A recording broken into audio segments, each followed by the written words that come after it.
بسم الله الرحمن الرحيم. الحمد لله رب العالمين، وصلى الله على أشرف الأنبياء والمرسلين وعلى آله وأصحابه أجمعين ومن تبعهم بإحسان إلى يوم الدين. اللهم صل على محمد وعلى آل محمد كما صليت على إبراهيم وعلى آل إبراهيم إنك حميد مجيد. اللهم بارك على محمد وعلى آل محمد كما باركت على إبراهيم وعلى آل إبراهيم إنك حميد مجيد. رب اشرح لي صدري ويسر لي أمري واحلل عقدة من لساني يفقه قولي. اللهم انفعنا بما علمتنا وعلمنا ما ينفعنا وزدنا علما. سبحانك لا علم لنا إلا ما علمتنا إنك أنت العليم الحكيم. رب أوزعني أن أشكر نعمتك التي أنعمت علي وعلى والدي وأن أعمل صالحا ترضاه وأصلح لي في ذريتي إني تبت إليك وإني من المسلمين. اللهم طهر قلوبنا من النفاق وأعمالنا من الرياء وألسنتنا من الكذب وأعيننا من الخيانة فإنك تعلم خائنة الأعين وما تخفي الصدور. ہر قسم کی حمد و ثنا اللہ رب العالمین کی ذات گرامی کے لیے، ان گنت لا تعداد بے شمار درود و سلام اس ہستی مقدس پر جن کا نام نامی اسم گرامی محمد رسول اللہ صلی اللہ علیہ وآلہ وسلم ہے. محترم حضرات، 2 جنوری 2025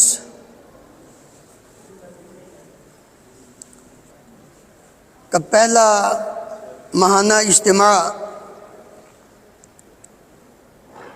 جو آج منعقد ہو رہا ہے، جس کا پہلا درس شروع ہو چکا ہے.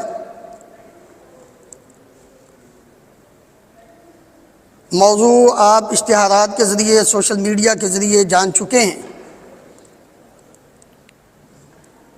کہ سیرت نبویہ علیہ السلام کا ایک خوبصورت پہلو دوسروں کا احساس اپنے اندر پیدا کرنا، دوسروں کا احساس کرنا. حضرات، کتاب و سنت کا مطالعہ کرنے سے یہ بات روز روشن کی طرح عیاں ہے. جس طرح اللہ رب العالمین نے یہ فرمایا ہے، لَقَدْ كَانَ لَكُمْ فِي رَسُولِ اللَّهِ أُسْوَةٌ حَسَنَةٌ لمن كان يرجو الله واليوم الآخرة وذكر الله كثيرا. لوگو،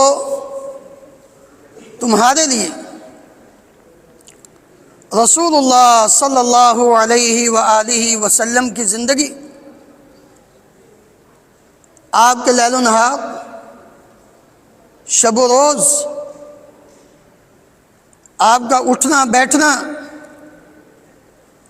آپ کی عبادت، آپ کی ریاضت، آپ کی معیشت، آپ کی معاشرت، آپ صلی اللہ علیہ وآلہ وسلم کا بحیثیت سپہ سالار ہونا، آپ صلی اللہ علیہ وآلہ وسلم کا امام الانبیاء ہونا، نبی کریم صلی اللہ علیہ وآلہ وسلم کی پوری زندگی تمہارے لیے بہترین نمونہ ہے. یہ نہیں کہ آپ علیہ السلام کی نبوت کی بعد والی زندگی صرف نمونہ ہے، بلکہ پتہ یہ چلتا ہے کہ نبی کریم صلی اللہ علیہ وآلہ وسلم کی زندگی نبوت سے پہلے کی بھی بڑی پاک اور صاف تھی. جس پہلو پر اس مختصر وقت میں بات کرنا مقصود ہے، اگر ہم ام المومنین سیدہ خدیجہ رضی اللہ عنہا ان کے وہ کلمات، وہ جملے کہ جب نبی کریم صلی اللہ علیہ وآلہ وسلم شدید پریشانی کے عالم میں تھے، جب آپ پر گھبراہٹ چھائی ہوئی تھی، جس وقت ام المومنین رضی اللہ عنہا نے نبی کریم صلی اللہ علیہ وآلہ وسلم کو تسلی دی تھی، دلاسا دیا تھا، اور یہی ایک نیک اور پاک باز عورت کی سب سے بڑی خوبی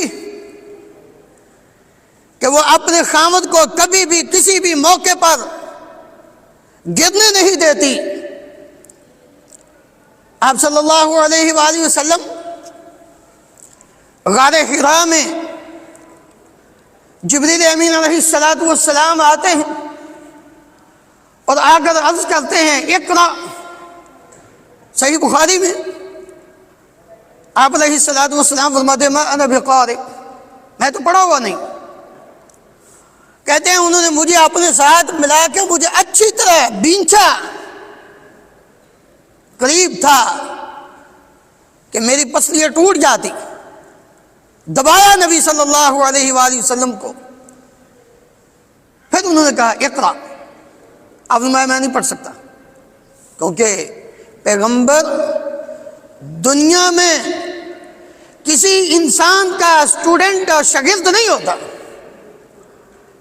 ہر پیغمبر نے علم حاصل کیا ہے تو ڈائریکٹ رب العالمین سے حاصل کیا۔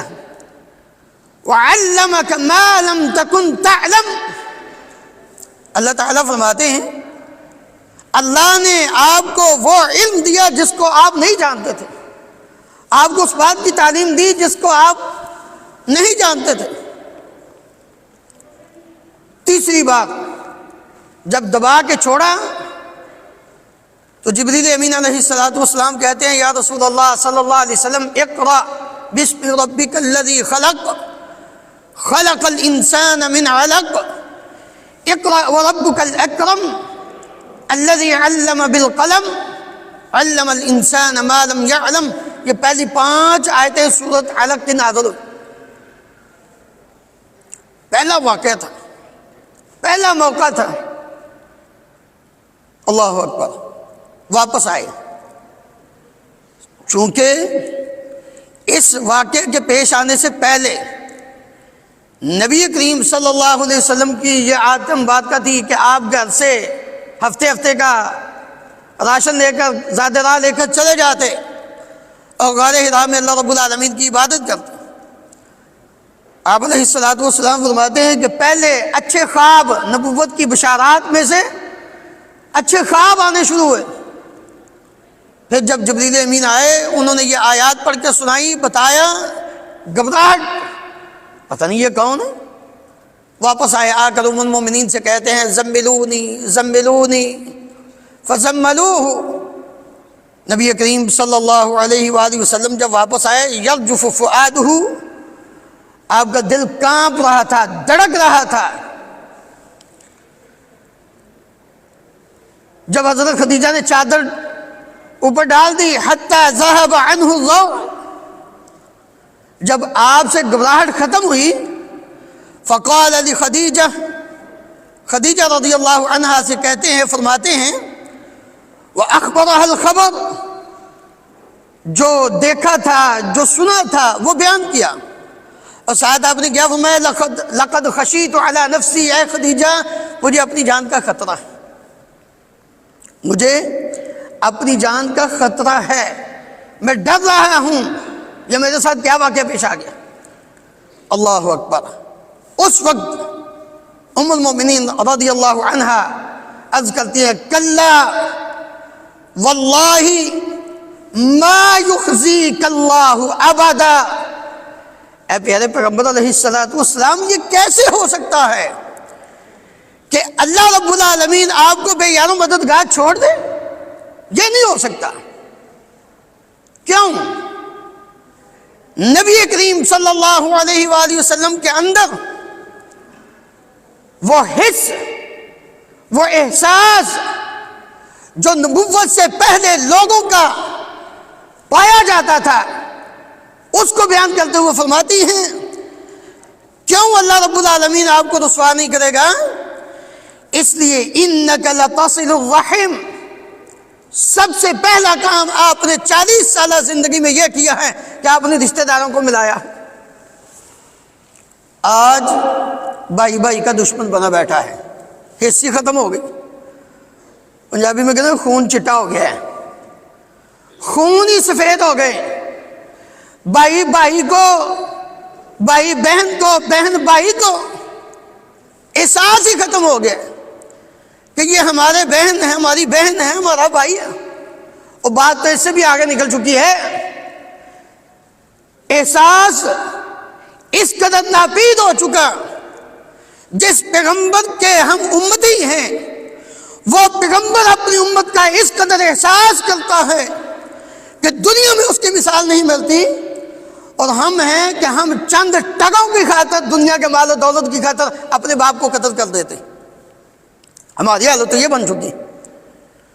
ام المومنین فرماتی ہیں وَإِنَّكَ لَتَصِلُ الرَّحِمَ، اے پیارے پیغمبر علیہ السلام، اللہ آپ کو کبھی بھی بیانہ مددگار نہیں چھوڑے گا، آپ کو کبھی رسوا نہیں کرے گا، اس لیے کہ آپ تو رشتہ داروں کو ملاتے ہیں۔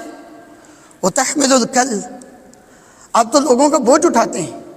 وَتَكْسِبُ الْمَعْدُومِ، جس کے پاس کچھ نہیں اس کو دیتے ہیں۔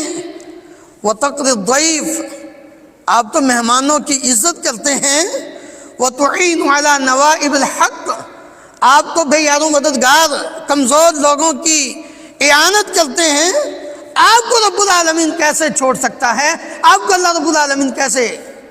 یہ ساری خوبیاں نبوت کے بعد نہیں، نبوت ملنے سے، رسالت ملنے سے پہلے کی۔ نبی کریم صلی اللہ علیہ وآلہ وسلم کے اندر احساس لوگوں کا وہ نبوت سے پہلے ہی تھا۔ اللہ اکبر۔ جب آپ صلی اللہ علیہ وسلم کو نبوت ملتی ہے، آپ صلی اللہ علیہ وآلہ وسلم کو اللہ رب العالمین نے نبوت و رسالت کا تاج پہنایا، تو نبی کریم صلی اللہ علیہ وآلہ وسلم کے اندر سب سے پہلا جو احساس پیدا ہوا اور جس کی آپ نے دعوت دی وہ عقیدہ توحید تھا۔ ایک اللہ کی عبادت۔ لوگوں، دنیا اور آخرت کی کامیابی، یہ لات، منات، عزا، حبل 360 جو مکہ مکرمہ میں بیت اللہ کے اندر تم نے رکھے ہوئے ہیں، ان کی پوجا کرنے میں نہیں، بلکہ عبادت صرف اور صرف ایک اللہ کی۔ والذین اتخذوا من دونه اولیاء ما نعبدهم الا ليقربونا الى الله زلفى، وہ یہ کہتے تھے ہم تو صرف اس لیے کہ ہمیں یہ اللہ کے قریب کرتے ہیں۔ آپ فرمائیں نہیں، الا للہ الدین الخالص، دین خالص صرف اللہ کے، صرف اس کی عبادت۔ قولوا لا الہ الا اللہ، اب جہنم سے بچنا ہے، دنیا کی عزت اور کامیابی چاہتے ہو، آخرت کی کامیابی چاہتے ہو، تو پھر لا الہ الا اللہ پڑھنا پڑے گا۔ اللہ اکبر۔ کچھ عرصہ تو آپ صلی اللہ علیہ وسلم خاموشی کے ساتھ اس احساس کو لوگوں کے سامنے پیش کرتے رہے، دعوت دیتے رہے۔ ایک دن پھر اللہ رب العالمین کا اعلان آیا، اے پیارے پیغمبر علیہ السلام، وَأَنذِرْ عَشِيرَتَكَ الْأَقْرَبِينَ، جو قریبی خاندان کے لوگ ہیں نا، اب ان سب کو ڈرائیے اور کھلم کھلا دعوت دیجیے۔ وَتَوَكَّلْ عَلَى الْعَزِيزِ الرَّحِيمِ، اس غالب اور رحم کرنے والے پر بھروسہ کیجیے، کسی سے ڈرنے کی ضرورت نہیں۔ بلائیے سب کو۔ آپ نے آواز دی، تمام قبیلے والوں کو کوئی صفحہ پہ کھڑے ہو کر، جب سب آگے جو نہیں آ سکتا تھا اس نے اپنا نمائندہ بھیجا، تو آپ نے کیا فرمایا؟ اَرَأَيْتَكُمْ لَوْ أَخْبَرْتُكُمْ أَنَّ خَيْلًا بِالْوَادِ تُرِيدُ أَن تُغِيرَ عَلَيْكُمْ أَكُنْتُمْ مُصَدِّقِيَّ قَالُوا نَعَمْ، لوگوں اگر میں تمہیں یہ خبر دوں کہ اس وادی میں ایک لشکر وہ ابھی تم پہ حملہ کرے گا تو کیا تم میری تصدیق کرو گی؟ انہوں نے کہا ہاں جی۔ قالوا نعم ما جربنا علیک الا صدقا، ہم نے تو جب بھی آپ، اللہ اکبر، آپ کا تجربہ کیا ہے آپ کو سچائی پایا۔ نبوت سے پہلے ہی آپ کو لوگ کیا کہتے تھے؟ صادق بھی کہتے تھے، امین بھی کہتے تھے۔ کیوں؟ کہ آپ صلی اللہ علیہ وسلم نے کبھی جھوٹ نہیں بولا تھا اور کبھی کسی کی امانت پہ خیانت نہیں کی تھی۔ یہ احساس تھا کہ لوگوں کا حق نہیں مارنا، لوگوں کے ساتھ غلط بیانی نہیں کرنی، کیونکہ اللہ رب العالمین نے آپ کی حفاظت کرنی تھی اور آپ کو امام الانبیاء بنانا تھا۔ نبی کریم صلی اللہ علیہ وسلم نے پھر فرمایا فَإِنِّي نَذِيرٌ لَكُمْ بَيْنَ يَدَيْ عَذَابٍ شَدِيدٍ، لوگوں پھر میں تمہیں ایک سخت ترین عذاب اس سے ڈرا رہا ہوں، میں ڈرا رہا ہوں، اس عذاب سے بچ جاؤ، شرک کو چھوڑ کر عقیدہ توحید کو اپنا لو تو تب تم بچ سکتے ہو۔ ابو لہب نے کہا تبا لک یا سائر اليوم لہذا جمعتنا، اس لیے ہمیں جمع کیا تھا، نعوذ باللہ ہلاکت ہو، ہاتھ ٹوٹ جائے۔ اللہ رب العالمین نے اسی وقت آئے نازل فرمائی تبت یدا ابی لہب وتب ما اغنى عنه ماله وما كسب سيصلى نارا ذات لهب وامرأته حمالة الحطب۔ نبی کریم صلی اللہ علیہ وآلہ وسلم کو تسلی دی، ٹینشن نہ لینا، پریشان نہ ہونا، آپ اپنی ذمہ داری کو لوگوں کی اصلاح کرنے کے لیے اپنی ذمہ داری کو پورا کرتے جائیں، اور اس ذمہ داری کو عقیدہ توحید کی دعوت دینا، اس کا نبی صلی اللہ علیہ وسلم کے اندر احساس کتنا زیادہ پایا جاتا تھا، اللہ رب العالمین کو خود یہ کہنا پڑا فَلَعَلَّكَ بَاخِعٌ نَفْسَكَ عَلَىٰ آثَارِهِمْ إِن لَّمْ يُؤْمِنُوا بِهَٰذَا الْحَدِيثِ آسَفًا۔ اے پیارے پیغمبر علیہ السلام، کیا آپ اپنے آپ کو ہلاکت میں ڈال دیں گے؟ ہلکان کر لیں گے آپ کہ یہ لوگ آپ کی بات پر ایمان نہیں لا رہے؟ یعنی نبی صلی اللہ علیہ وسلم کو شدید خواہش تھی کہ یہ جتنے بھی لوگ ہیں سارے کے سارے مسلمان ہو جائیں۔ ایک داعی کے اندر اسی طرح کی تڑپ ہونی چاہیے کہ لوگوں کی اصلاح کے لیے اس کے اندر یہ احساس ہونا چاہیے کہ یار یہ لوگ کیوں نہیں دین کی طرف آ رہے، اچھے انداز میں ان کی رہنمائی لازمی کرنی چاہیے۔ نبی کریم صلی اللہ علیہ وسلم نے کس انداز میں پھر لوگوں کو سمجھایا، اور لوگوں کی حالت اور کیفیت کیا تھی۔ ایک آدمی ایئرپورٹ پر کھڑا ہے، ایئرپورٹ مطار پر لوگ اپنا سامان لے کر جا رہے ہیں، وہ باہر ہی کھڑا ہے تو آواز دیتا او لوگو میری بات دھیان سے سن لو، میری بات دھیان سے سن لو۔ لوگ اس کی طرف متوجہ ہوتے ہیں، چہرہ بڑا نورانی ہے، خوبصورت ہے، لگتا ہے کہ یہ غلط بیانی کرنے والا انسان نہیں ہے۔ وہ کہتا ہے میں ابھی اندر سے ہو کر آیا ہوں، میں نے دیکھا ہے جس کے سامان کے اندر یہ ممنوعات منہیات جو چیزیں ساتھ لے جانا منع ہے وہ بیگ کے اندر پائی گئی، چیکنگ ہوئی، اس کے سامان سے وہ اسلحہ اور دیگر چیزیں جو ساتھ لے کر جانا منع ہے وہ برآمد ہوئی، پولیس والوں نے اس کو پکڑ لیا۔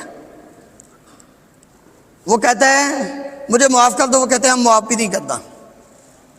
وہ کہتا ہے اچھا مجھے اپنے گھر جانے دو، وہ کہتے ہیں اب نہیں تم جا سکتے۔ وہ کہتے ہیں اچھا تم مجھے واپس جانے دو، میں باہر نکل کر اپنا یہ بیگ خالی کر کے اپنی ساری چیزیں نکال کے آؤں گا۔ وہ کہتے ہیں آپ واپس بھی نہیں جانے دیں۔ اللہ اکبر۔ میرا محترم بھائیو، نبی کریم صلی اللہ علیہ وآلہ وسلم کے اندر اپنی امت کا کتنا احساس تھا جہنم کی آگ سے بچانے کے لیے۔ آپ نے فرمایا انا النذیر العریان، میں تمہیں کھلم کھلا جہنم کی آگ سے ڈرا رہا ہوں جس کے اعمال میں چوری، جھوٹ، غیبت، بدکاری، قتل و غارت اور اس قسم کی جتنی بیماریاں ہیں، میں نے دیکھا ہے کہ لوگ جہنم کے اندر کس طرح چیخو پکار کر رہے ہیں۔ وہ کہتے ہیں ہمیں واپس بھیج دیا جائے۔ وَلَوْ تَرَىٰ إِذِ الْمُجْرِمُونَ نَاكِسُو رُؤُوسِهِمْ عِنْدَ رَبِّهِمْ رَبَّنَا ابصرنا وسمعنا فارجعنا نعمل صالحا انا موقنون ولو شئنا لآتينا كل نفس هداها ولكن حق القول مني لأملأن جهنم من الجنة والناس أجمعين فذوقوا بما نسيتم لقاء يومكم هذا إنا نسيناكم وذوقوا عذاب الخلد بما كنتم تعملون. اللہ رب العالمین فرماتے ہیں مجرم اس وقت نیچے نبی صلی اللہ علیہ وسلم نے بتایا، ڈرایا، لیکن ہم ٹس سے مس نہ ہوئے. جب موت آئی، یہ ایئرپورٹ کے اندر انٹر ہو گیا، قبر کے اندر، یہاں سے سلسلہ شروع ہو گیا. یہ آخرت میں لاکھ کہے مجھے ایک بار پھر دنیا میں بھیج دیا جائے، میں جا کر نیک اعمال کروں گا. اللہ رب العالمین فرمائیں گے یہ بدبخت جھوٹ ہے، وَلَوْ رُدُّوا لَعَادُوا لِمَا نُهُوا عَنْهُ إِنَّهُمْ لَكَاذِبُونَ. دنیا میں بھی یہ شرک کرتے آئے تھے، اور مشرک جو دنیا میں شرک کرتے ہوئے دنیا سے جائے گا، کل قیامت کے دن بھی جھوٹ بول کر یہی کہے گا واللہ ربنا، قسم اٹھا کے واللہ ربنا ما كنا مشرکین.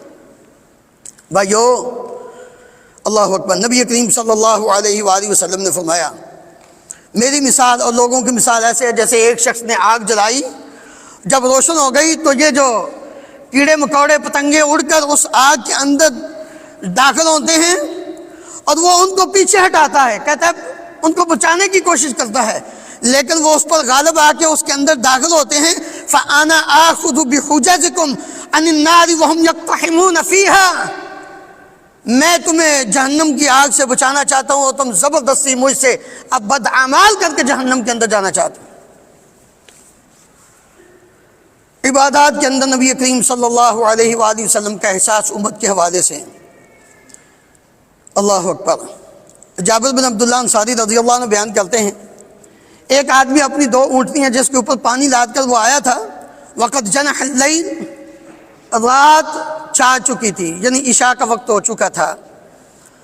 فوافق معاذ یصلی، معاذ رضی اللہ عنہ نبی کریم صلی اللہ علیہ وآلہ وسلم کے پاس نماز پڑھ کر جاتے اپنی بستی میں، اپنے قبیلے میں، وہاں جا کر پھر جماعت کراتے. تو اس نے دیکھا کہ معاذ جماعت کرا رہے ہیں، وہ ساتھ کھڑا ہو گیا. فترک ناضحہ، اپنی اونٹنی کو چھوڑا اور نماز کے اندر شامل ہوا. تو دیکھا گیا فقرأ بسورۃ البقرہ او النساء کہ معاذ رضی اللہ عنہ نے سورہ بقرہ کی تلاوت شروع کر دی یا سورہ نساء کی تلاوت شروع کر دی. فانطلق الرجل وبلغه ان معاذ نال منه، اس نے نماز چھوڑی، اپنی پڑھی اور چلا گیا. معاذ رضی اللہ عنہ کو پتہ چلا کہ یہ آدمی آیا تھا اور نماز کے دوران ہی چھوڑ کر اپنی پڑھ کے چلا گیا ہے. تو اس کے متعلق دوسری روایت میں آتا ہے کہ اس کو منافق کہا کہ یہ تو منافق ہو گیا. اس آدمی کو جب پتہ چلا تو نبی کریم صلی اللہ علیہ وآلہ وسلم کی خدمت میں حاضر ہو کر شکایت کی معاذ رضی اللہ عنہ کی کہ اس طرح اس نے مجھے منافق کہا ہے. نبی صلی اللہ علیہ وسلم نے معاذ رضی اللہ عنہ کو بلایا اور کیا فرمایا؟ افتان انت او افاتن، اے معاذ تم فتنے میں ڈالنا چاہتے ہو، لوگوں میں مشکل میں ڈالنا چاہتے ہو.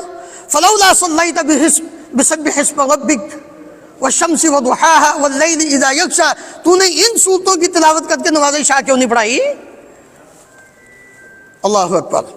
پھر نبی کریم صلی اللہ علیہ وآلہ وسلم نے یہ عظیم کلمات ارشاد فرمائے اور فرمایا یاد رکھ فإنه يصلي وراءك الكبير والضعيف وذو الحاجة. نبی صلی اللہ علیہ وسلم نے فرمایا تیرے پیچھے جو ہیں وہ تو بڑی عمر کے لوگ بھی، کمزور بھی، اور کچھ ایسے ہوتے ہیں جن کو کوئی ضرورت ہوتی ہے کام کاج کی، وہ بھی پڑھتے ہیں. تو نے یہ کیا کیا؟ اس لیے نبی کریم صلی اللہ علیہ وسلم نے فرمایا نماز آہستہ نرم، جب جماعت کرا رہے ہو تو ایسی نماز پڑھو جس سے لوگ تنگ نہ پڑے. پھر ذرا غور فرمائیں کہ معراج کی رات نبی صلی اللہ علیہ وسلم کو اللہ رب العالمین نے کیا تحفہ دیا؟ 50 نمازیں، بار بار جاتے ہیں. یہ کس لیے؟ اپنے لیے؟ اپنے لیے تو نہیں، یہ امت کے لیے. موسیٰ علیہ السلام نے کہا اے محمد صلی اللہ علیہ وسلم جائیے، آپ کی امت 50 نہیں پڑھیں گی، میں لوگوں کو دیکھ کر آیا ہوں. واپس گئے، 10 کم ہوئی، پھر گئے، پھر 10 کم ہوئی، پھر گئے، آخری بار گئے تو 5، موسیٰ علیہ السلام کہنے لگے ایک بار اور چلے جو، کہنے لگے اب مجھے شرم آتی ہے.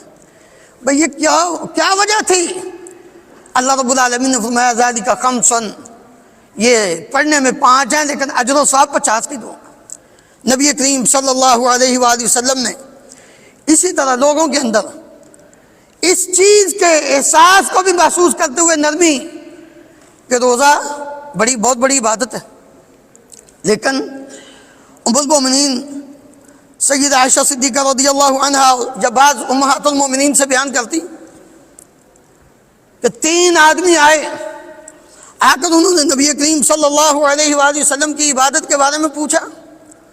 انہوں نے آپ کی عبادت بتائی تو کہنے لگے یہ تو آپ صلی اللہ علیہ وسلم بہت عبادت کرتے ہیں، ہم تو کچھ بھی نہیں کرتے. لہذا اس کے مقابلے میں ایک نے کہا میں ساری رات اللہ کی عبادت کروں گا، آرام نہیں کروں گا. دوسرے نے کہا میں ہر روز روزہ رکھوں گا، میں افطار نہیں کروں گا. تیسرے نے کہا میں ویسے ہی الگ تھلگ جنگل میں چلا جاؤں گا، شادی نہیں کروں گا. وَاعْتَزِلُوا النِّسَاءَ. نبی صلی اللہ علیہ وسلم واپس آئے. آپ صلی اللہ علیہ وسلم کو پتہ چلا کہ 3 آدمی آئے تھے، انہوں نے اس طرح کی بات کی تھی. فَقَالَ أَنْتُمُ الَّذِينَ قُلْتُمْ كَذَا وَكَذَا، تم ہو یہ باتیں کرنے والے. اما واللہ انی لأخشاکم للہ واتقاکم لہ، میں تم سب سے زیادہ اللہ تعالیٰ سے ڈرنے والا ہوں. لیکنی اصوم و افطر، میں روزے بھی رکھتا ہوں، افطار بھی کرتا ہوں. واصلی وارقد، میں رات کو نماز بھی پڑھتا ہوں، آرام بھی کرتا ہوں. واتزوج النساء، میں نے شادیاں بھی کی ہیں. فمن راغب عن سنتی فلیس منی، جس نے میرے طریقے سے منہ موڑا وہ تو مجھ سے نہیں، میرے ساتھ اس کا کیا تعلق ہے. عبداللہ ابن مسعود رضی اللہ عنہ کہتے ہیں میں عبادت کرتا، میں روزے بھی رکھتا. نبی کریم صلی اللہ علیہ وآلہ وسلم نے مجھے کہا، فرمایا عبداللہ ایک دن مجھے پتہ چلا ہے تم روزے ہی رکھتے ہو، عبادت ہی کرتے رہے. جی اب میں ایسا نہ کرو. کہنے لگے میں طاقت رکھتا ہوں، میرے اندر طاقت ہے. نبی صلی اللہ علیہ وسلم نے فرمایا عبداللہ ایسا کرو، ایک دن روزہ رکھو، 2 دن افطار کرو. کہنے لگے یا رسول اللہ میں اس سے زیادہ طاقت رکھتا ہوں. آپ فرمائے ایک دن روزہ رکھو، 1 دن افطار کرو، یا زیادہ سے زیادہ ہر مہینے کے 3 دن کے جو روزے ہیں نا وہ رکھ لیا کرو، ایام 20 کے. جب بوڑھے ہو گئے نا کہنے لگے کاش میں نے نبی کریم صلی اللہ علیہ وآلہ وسلم کی اس رخصت کو آپ نے جو میرے ساتھ کی تھی قبول کیا ہوتا. کہ آخر عمر میں جب بوڑھے ہو گئے تو وہ طاقت نہ رہی، 1 دن روزہ رکھوں، 1 دن افطار کروں. لیکن ایک عمل، اور آپ صلی اللہ علیہ وسلم نے کیا فرمایا تھا، ان اللہ لا یمل حتی تملوا، احب الاعمال الی اللہ ادومها وان قل. لوگو اللہ اجر و ثواب دیتے ہوئے نہیں تھکے گا، تم عبادت کر کر کے تھک جاؤ گے. لہذا وہ کرو جس عبادت میں تم تھکو نہ، تھوڑی ہو لیکن ہمیشہ ہو، وہ اللہ رب العالمین کو زیادہ محبوب ہے، زیادہ پسند ہے. اللہ اکبر. نبی کریم صلی اللہ علیہ وآلہ وسلم نے یہ صرف عبادات، نماز، روزہ اور عقیدہ توحید میں نہیں بلکہ کائنات کی ہر چیز کے اندر احساس کو اپنایا بھی ہے، بیان بھی کیا. رسول اللہ صلی اللہ علیہ وسلم فرماتے ہیں، ابو یعلا شداد بن اوس رضی اللہ عنہ بیان کرتے ہیں، آپ فرمایا ان اللہ کتب الاحسان علی کل شیء. اللہ اکبر. اندازہ کریں کہ نبی کریم صلی اللہ علیہ وسلم کے اندر کس قدر یہ احساس تھا کہ کسی کو تکلیف نہ پہنچے. ان اللہ کتب الاحسان علی کل شیء، اللہ تعالیٰ نے ہر چیز پر حسن سلوک فرض کر دیا ہے. حتیٰ کہ جب تمہارا کفار کے ساتھ مقابلہ ہو، ان کو قتل کرنے کا موقع آئے، فَإِذَا قَتَلْتُمْ فَأَحْسِنُوا الْقِتْلَةَ، جب تم قتل کرو تو اس میں بھی ایک اچھا انداز اختیار کرو. مسئلہ نہ کرو، ناک نہ کاٹو، کان نہ کاٹو، ہاتھوں کی انگلیاں پورے نہ کاٹو، جسم کا ایک ایک اعضاء نہ کاٹو، احسان کرو. قتل تو اس کو کرنا ہی ہے، اس کو موت کے گھاٹ اتارنے سے پہلے کیوں تکلیفیں اس کو دیتے ہو. اور اسی طرح جب تم اپنی ضرورت کے لیے کسی جانور کو ذبح کرنے لگتے ہو تو اس جانور کو تڑپاؤ نہیں. فَإِذَا ذَبَحْتُمْ فَأَحْسِنُوا الذِّبْحَ، جب تم ذبح کرنے لگتے ہو تو ذبح بھی اچھے طریقے سے کرو. وہ کیسے؟ وَلْيُحِدَّ أَحَدُكُمْ شَفْرَتَهُ وَلْيُرِحْ ذَبِيحَتَهُ، چھری کو پہلے اچھی طرح تیز کر لو تاکہ جب گردن پہ چھری چلاؤ تو اس کو تکلیف نہ ہو۔ نبی کریم صلی اللہ علیہ وآلہ وسلم نے اس انداز میں ہماری رہنمائی کرتے ہوئے احساس کو بیان کیا ہے۔ اسی طرح خاندانی زندگی میں نبی صلی اللہ علیہ وآلہ وسلم نے احساس کو بیان کیا ہے، خصوصاً بہن بھائی اور جو خونی رشتے ہیں ان کے اندر اور سسرالی رشتہ، اس کی خاص کر نبی صلی اللہ علیہ وسلم نے ہمیں تعلیم دیتے ہوئے فرمایا تھا۔ ابو ذر رضی اللہ عنہ بیان کرتے ہیں، آپ فرمایا انکم ستفتحون ارضا یذکر فیہا القراط، تم ایک زمین ان قریب فتح کرو گے، اس کے اندر جو سکہ رائے گا اس کو قراط بولتے ہیں۔ اور دوسری روایت میں آپ نے فرمایا، نام لے لیا، ستفتحون مصر وہی ارض یسمى فیہا القراط، تم ان قریب مصر کو فتح کرو گے، یہ مصر ملک، اس کو تم فتح کرو گے اور اس کے اندر جو سکہ رائے گا وہ قراط ہے۔ فاستوصوا بأہلہا خیرا، مصریوں کے ساتھ اچھا سلوک کرو، کیوں؟ فإن لہم ذمۃ ورحما، کیونکہ ان کے لیے ذمہ بھی ہے اور رحم بھی ہے۔ یہ کیوں فرمایا؟ ایک دوسری روایت میں نبی کریم صلی اللہ علیہ وآلہ وسلم نے وضاحت کرتے ہوئے فرمایا، ذمۃ وصہرا، ان کے اندر ہمارا سسرالی رشتہ ہے۔ ماریہ قبطیہ جو لونڈی تھی وہ مصر کی تھی۔ ابراہیم رضی اللہ عنہ کی والدہ ماجدہ جو نبی صلی اللہ علیہ وسلم کے تیسرے بیٹے فوت ہوئے، تو نبی صلی اللہ علیہ وسلم نے رشتوں کا احساس کرنے کی تعلیم دی ہے۔ آج کل تھوڑی سی وہ بھول ہو جائے، جھول ہو جائے نا بیگم سے، اس کے ساتھ تو جو ہم نے کرنا ہوتا ہے ہم اس کے پچھلے ماں بہن ایک کر دیتے ہیں۔ یہ تعلیم نہیں، خاندانی زندگی کا حسن اس بات میں ہے کہ ہم نبی کریم صلی اللہ علیہ وآلہ وسلم کی سیرت کا یہ پہلو، وہ تمہاری ماں ہے، بیوی کی جو ماں ہے وہ تمہاری ماں ہے، اس کا باپ تمہارا باپ ہے۔ نبی کریم صلی اللہ علیہ وآلہ وسلم نے اس لیے فرمایا تھا کہ ان سسرالی رشتوں کے ساتھ حسن سلوک سے پیش آنا۔ اللہ اکبر۔ اسی طرح معاشرے میں رہتے ہوئے ہمسائے ہوتے ہیں، نبی کریم صلی اللہ علیہ وسلم نے ہمسائے کے ساتھ اچھا سلوک کرنا اس کو ایمان کی علامت قرار دیا ہے۔ اب میں واللہ لا یؤمن، ہم اپنے گریبان میں جان کر دیکھیں، ہمارا تعلق، ہمارا جو واسطہ ہے وہ کس طرح کا ہے۔ اب میں واللہ لا یؤمن 3 بار فرمایا، واللہ لا یؤمن، واللہ لا یؤمن، واللہ لا یؤمن، 3، اللہ کی قسم وہ مومن ہی نہیں۔ کون یا رسول اللہ؟ صاحب نے پوچھا یا رسول اللہ وہ کون؟ اب میں الذی لا یأمن جارہ بوائقہ، وہ آدمی جس کی تکلیفوں سے اس کا ہمسایہ امن میں نہیں ہے، جو اپنے ہمسائے کو تکلیف پہنچ جاتا ہے وہ مومن کیسا ہے؟ ابو ذر رضی اللہ عنہ بیان کرتے ہیں، رسول اللہ صلی اللہ علیہ وآلہ وسلم نے اس احساس کی ایک چھوٹی سی جھلک بیان کرتے ہوئے فرمایا، یا ابا ذر اذا طبخت مرقۃ فاکثر ماءها وتعاهد جیرانک، اے ابو ذر جب سالن پکاؤ تو تھوڑا سا پانی زیادہ کر لو، عین ممکن ہے کہ تمہارا ہمسایہ بھوکا ہو، اس کو کچھ دے دو۔ اور پھر یہ بھی نہیں، ہم یہ سمجھتے ہیں کہ شاید یہ دال پکائی ہے تو یہ دی تو ہماری انسلٹ ہو جائے گی، ہم نے جو اپنے حساب سے سالن پکایا ہے پتہ نہیں اس کو پسند آئے گا نہیں۔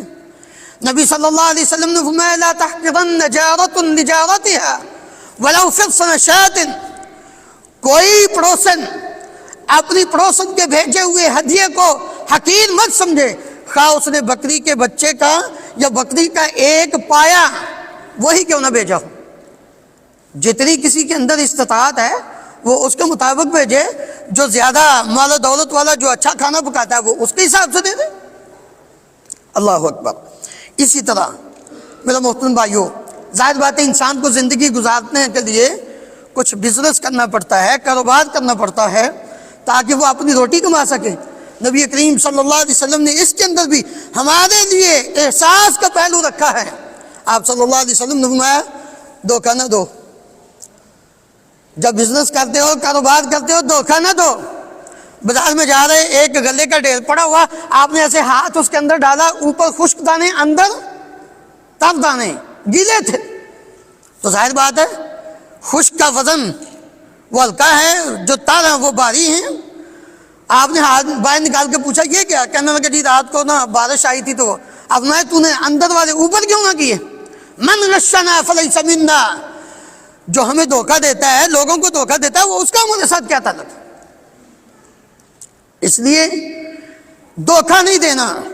اور ساتھ ہی نبی کریم صلی اللہ علیہ وسلم نے یہ بھی فرما دیا کہ تم کوئی چیز خریدنے اور بیچنے کے لیے جاتے ہو تو بولی نہ لگاؤ، بولی نہ بڑھاؤ، لینی نہیں، ویسے ہی قیمت بڑھا دی تاکہ جو لینے والا وہ پھنس جائے. نہا عن النجش، نبی صلی اللہ علیہ وسلم نے بولی بڑھانے سے منع کیا. فرمایا لا تناجشوا، بولی بڑھا کر دوسروں کو دھوکہ نہ دو. اور اسی طرح جب کوئی چیز بیچ رہے ہوتے ہو، اس کے اندر کوئی عیب ہے تو وہ عیب بھی واضح کیا کرو تاکہ لینے والے کو پتہ چل جائے. نبی صلی اللہ علیہ وسلم نے فرمایا لا يحل لمسلم باع من اخیہ بین فیہ عیب الا بینہ لہ، اگر کوئی آدمی کوئی چیز بیچتا ہے اور اس کے اندر وہ عیب پایا جاتا ہے تو وہ بیان کر دے کہ بھائی اس کے اندر یہ کمی اور کوتاہی ہے، یہ نقص ہے، دل چاہتا ہے لے لو، دل چاہتا ہے نہ لو. اسی طرح اللہ اکبر، آج ہمیں کتنی فکر ہے اپنی اور اپنے بچوں کی، ہمیں نہیں فکر. ہمارے پیارے نبی صلی اللہ علیہ وسلم کو ہماری بھی، ہمارے بچوں کی بھی، ہمارے گھروں کی، ہماری چیزوں کی فکر تھی. کتنا احساس تھا یار، ایسا نبی، اور آج ہم منمانی کر رہے ہیں. آپ صلی اللہ علیہ وسلم کی تعلیمات سے روح گردانی اختیار کر کے اپنی زندگی بسر کر رہے ہیں. ہمیں احساس ہی نہیں کہ ہمارے نبی صلی اللہ علیہ وآلہ وسلم ہمارے ساتھ کتنا پیار کر کے گئے ہیں، ہمیں ایسی ایسی تعلیمات دے کر گئے ہیں، ہمارے لیے اس قدر احساس کا پہلو چھوڑ کر گئے ہیں کہ ہماری ایک ایک چیز کی حفاظت کا بھی خیال ہوتا تھا نبی صلی اللہ علیہ وسلم کو. ابو موسیٰ اشعری رضی اللہ عنہ بیان کرتے ہیں احترق بیت بالمدینہ، مدینہ منورہ میں ایک گھر کو آگ لگی اور جل گیا. نبی صلی اللہ علیہ وسلم کو جب بتایا گیا کہ فلاں گھر کو آگ لگی تو آپ نے کیا فرمایا؟ ان هذه النار عدو لکم، یہ جو آگ ہے نا یہ تمہاری دشمن ہے. فَإِذَا نِمْتُمْ فَأَطْفِئُوهَا عَنْكُمْ، تو اس کو بجھا کر سویا کرو. آگ اس وقت دیا ہوتا تھا، لالٹین ہوتی تھی، اب یہ کمکمے بٹن آن کرو بند کرو، اور اب اور زیادہ جدید موبائل کے اوپر ہی ہم نے اس کو کیا، لیٹے لیٹے ادھر سے بٹن دباتے ہیں بند ہو جاتا ہے، بٹن دباتے ہیں چل پڑتا ہے. نبی کریم صلی اللہ علیہ وسلم نے ہمارے گھروں کی آپ نے فرمایا کہ جو چوہیا ہے نا یہ رات کو آتی ہے اور وہ ہو سکتا ہے تمہارے گھر کو جلا دے، لہذا آج کے بعد رات کو لائٹ بند کر کے سونا. اچھا یہ تو ایک واقعہ پیش آیا تھا نا، اس لیے نبی صلی اللہ علیہ وسلم نے ہمارا احساس کرتے ہوئے ہمارے گھر کی حفاظت کے لیے فرما دیا لائٹ آن کر کے نہیں بلکہ آف کر کے سونا ہے، بند کر کے سونا ہے. آج سائنس نے جب ریسرچ کی کہ کیوں نبی صلی اللہ علیہ وسلم نے یہ فرمایا تھا رات 10 بجے سے لے کر 2 بجے تک یہ 4 گھنٹوں کا جو وقفہ ہے، اس کے اندر یہ ریسرچ سامنے آئی کہ ایسی شعاعیں نکلتی ہیں جو انسان کے جسم کو ٹچ کرتی ہیں، جب اندھیرے میں انسان سوتا ہے اس کے سارے دن کی تھکاوٹ دور ہو جاتی. ہم فجر تک تو موبائل کی جان ہی نہیں چھوڑتے، نماز کہاں ہم نے پڑھنی؟ نہیں میرا محترم بھائی، گھر بھی برباد، وقت بھی برباد، اور فجر کی نماز برباد.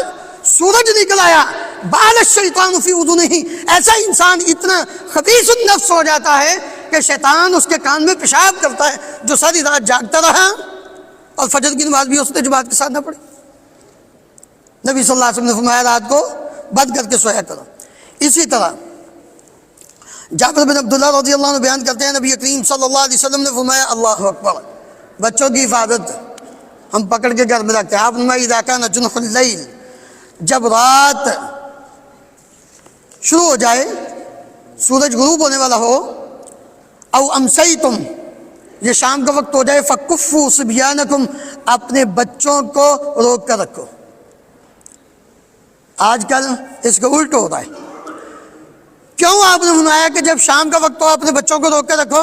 فَإِنَّ الشَّيْطَانَ يَنْتَشِرُ حِينَئِذٍ، شیطان اس وقت پھیلے ہوتے ہیں، وہ تکلیف پہنچاتے ہیں۔ ہم نے دیکھا ہمارے گھر کے اندر جب شام کا وقت ہوتا نا، حالانکہ اس وقت بچے رو رہے ہوتے ہیں تو ان کو گھر میں رکھو، لوگ آ جاتے گھر میں، والدہ کے پاس آ جاتے، نانا جان کے پاس آ جاتے، دم کرے ارے بھائی اس وقت اپنے بچوں کو گھر میں رکھو، دم کرانا ہے دوسر کے فوراً بعد آ کے بچے نظر لگی یا کوئی بھی ہے، سیم اس ٹائم جس ٹائم بچوں کو گھر میں رکھنا تھا اس وقت باہر نکال دیا؟